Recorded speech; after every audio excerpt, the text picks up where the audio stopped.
নোবেলজয়ী মোহাম্মদ ইউনূস আজ অনেকের কাছে তিনি এক দুঃস্বপ্নের নাম।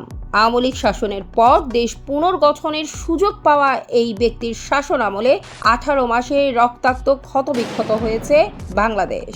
ইউনূসের শাসন আমলে দেশে দেখা গেছে মব সন্ত্রাস, গণপিটুনি, মাজার মন্দির, গণমাধ্যমে আগুন, লুটপাট এবং ভয়াবহ নিরাপত্তাহীনতা।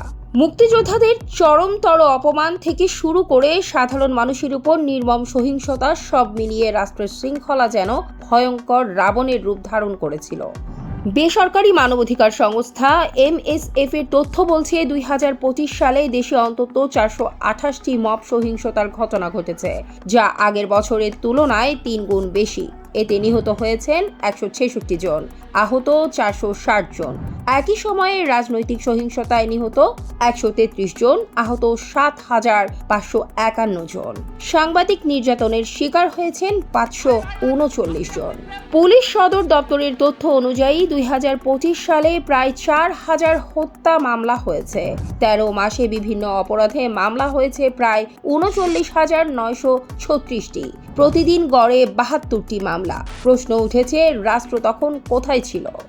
অর্থনীতির চিত্র আরও উদ্বেগজনক। খেলাপি ঋণ মাত্র এক বছরে 151% বেড়ে 5,30,000 কোটি টাকায় পৌঁছেছে।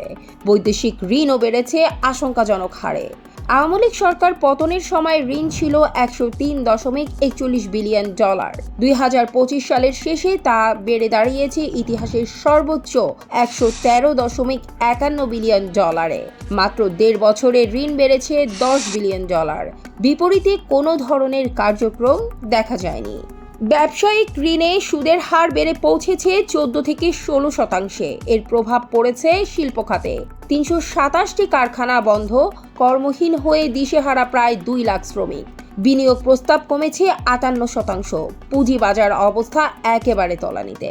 ব্যবসায়ীরা আস্থাহীনতায় মুখ ফিরিয়ে নিয়েছে। উচ্চ মূল্যস্ফীতির চাপে সাধারণ মানুষের জীবন হয়ে উঠেছে দুর্বিষহ। আয়ের তুলনায় ব্যয় বেড়েছে, কমেছে ক্রয় ক্ষমতা। অথচ এই পুরো সময়কালে ব্যবসায়ী ও বিনিয়োগকারীদের সঙ্গে কার্যকর কোনো সংলাপই করা হয়নি। বিতর্কিত বিদেশি চুক্তিও সমালোচনার জন্ম দিয়েছে। যুক্তরাষ্ট্রের সঙ্গে রেসিপ্রোকাল ট্রেড এগ্রিমেন্ট এর আয়ত্তায় বাংলাদেশকে $21.5 বিলিয়ন পণ্য ক্রয়ের বাধ্যবাধকতার মতো চুক্তি করা হয়েছে। LNG আমদানিতে 15 বছরের চুক্তিতে বাজার দরের চেয়ে বেশি দামের অভিযোগ উঠেছে। বিশ্লেষকরা মনে করেন, এসব চুক্তির ফলে বছরে প্রায় 1,327 কোটি টাকার ক্ষতির আশঙ্কা রয়েছে। বড় প্রকল্পগুলো থমকে গেছে, অবস্থা নাজেহাল। রূপপুর পারমাণবিক বিদ্যুৎ কেন্দ্রের উৎপাদন পিছিয়েছে। শাহজালাল বিমানবন্দরের 3য় টার্মিনাল চালু হয়নি। এক্সপ্রেসওয়ের কাজ বন্ধ। এতে রাষ্ট্রীয় বিনিয়োগ কার্যত স্থবির হয়ে পড়েছে।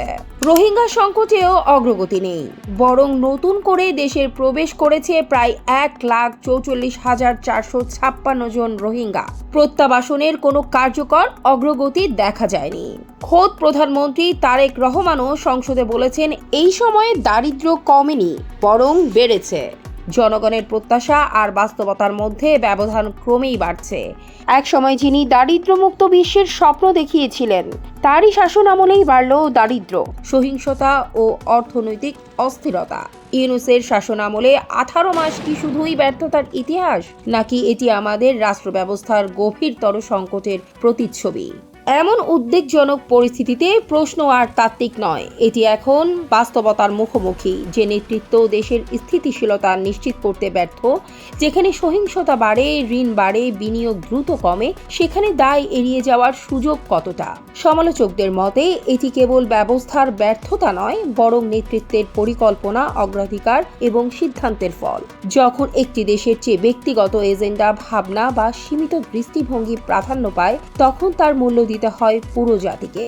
তাহলে প্রশ্ন হলো, এটি কি শুধুই ব্যবস্থার দুর্বলতা, নাকি একটি ভুল নেতৃত্বের পরিকল্পিত পরিণতি? সিটিজেন ভয়েস, দেশ ও মানুষের সংবাদ।